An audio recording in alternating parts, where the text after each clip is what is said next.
Êtes-vous présent sur LinkedIn? Si oui, y allez-vous régulièrement? Profitez-vous vraiment de tout ce que vous propose la plateforme? C'est pourquoi je vous explique lors de cet épisode les raisons d'être présent sur LinkedIn en 2022.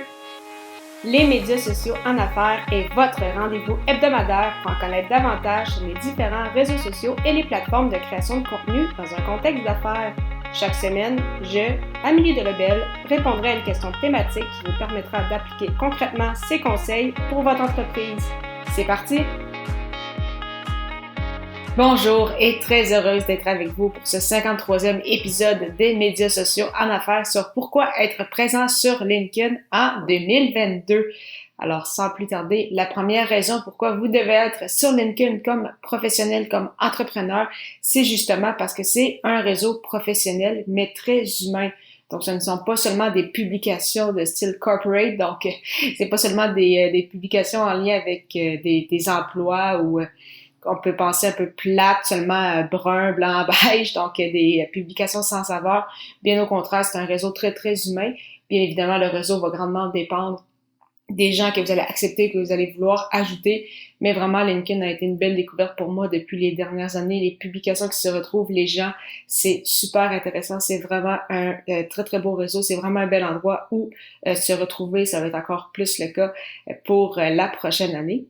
Et au niveau un peu plus statistique, donc si on voulait comparer justement avec Instagram, comme ce fut le cas la semaine dernière, donc au amidelabel.com/E052, E majuscule, ou LinkedIn la semaine d'avant, donc le même lien presque, donc amidelabel.com/E majuscule 051. Selon Statista, plus de 50% des Canadiens sur LinkedIn ont entre 25 et 34 ans. Donc, c'est quand même des jeunes professionnels. Et au niveau mondial, on parle de plus de 700 millions d'utilisateurs.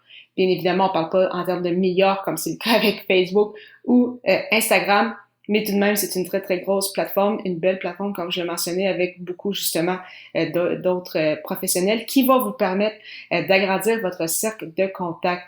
Donc, que ce soit au niveau professionnel, que ce soit avec votre création de contenu, si vous en avez.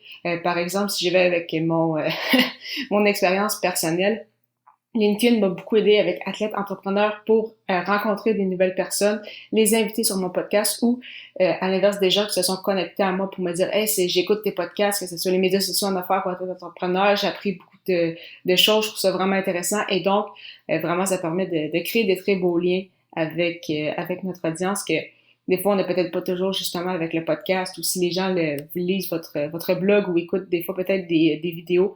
Donc, vraiment, LinkedIn qui permet d'agrandir votre cercle de contacts. Un autre point très intéressant avec LinkedIn, c'est de profiter de la page entreprise. Donc oui, bien évidemment, vous pouvez créer votre compte personnel où vous allez connecter avec des gens, mais vous pouvez également avoir une page entreprise comme c'est le cas avec Facebook. Et non seulement vous pouvez créer une page entreprise, mais ce que LinkedIn vous offre de plus, contrairement justement à Facebook, ce sont des pages vitrines.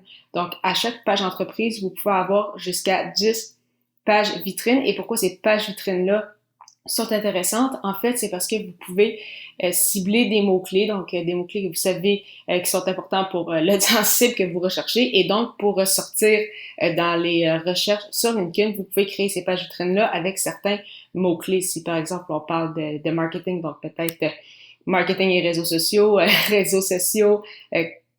donc, vous comprenez un peu le principe. Donc, bien évidemment, il y a des termes qui sont déjà choisis, mais dépendamment de votre domaine d'expertise, de votre milieu, il se peut que des pages vitrines ne portent même pas ce nom-là. Donc, si vous avez la page vitrine avec ce mot-clé-là, eh bien, assurément, si des gens cherchent ce mot-clé-là sur LinkedIn, c'est votre page qui va sortir en premier. Donc, ça peut être vraiment très, très puissant et très intéressant. Et finalement, tout comme avec Facebook, il y a également plusieurs groupes sur LinkedIn, que ce soit des groupes pour des emplois, encore une fois au niveau recrutement, mais également pour créer des contacts, échanger avec les gens, voir qu'est-ce qui se discute sur un domaine en particulier. Donc vraiment, il y a des groupes pour tout le monde, pour tous les goûts.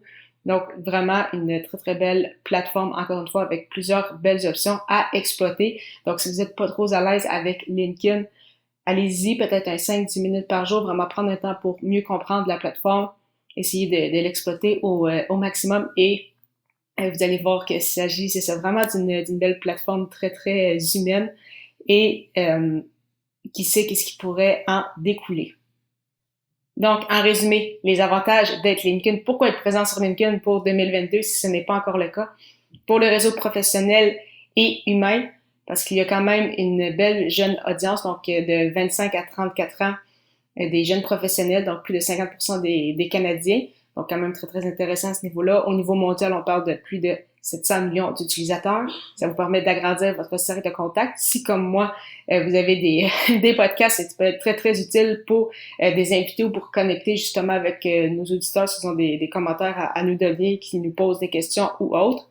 Vous pouvez également profiter de la page entreprise comme sur Facebook, mais en plus, vous avez également accès aux fameuses pages vitrines. Et finalement, vous pouvez également utiliser et créer des groupes pour justement échanger sur un sujet en particulier. Si vous avez aimé cet épisode, j'apprécierais beaucoup si vous me laissiez un commentaire sur votre plateforme d'écoute préférée en m'indiquant ce qui vous a été le plus utile lors de cet épisode. C'est toujours très agréable de vous lire. La semaine prochaine, je répondrai à la question « Êtes-vous prêt pour 2022 ?» D'ici ce temps, je voulais simplement vous souhaiter un joyeux temps des fêtes et à très bientôt!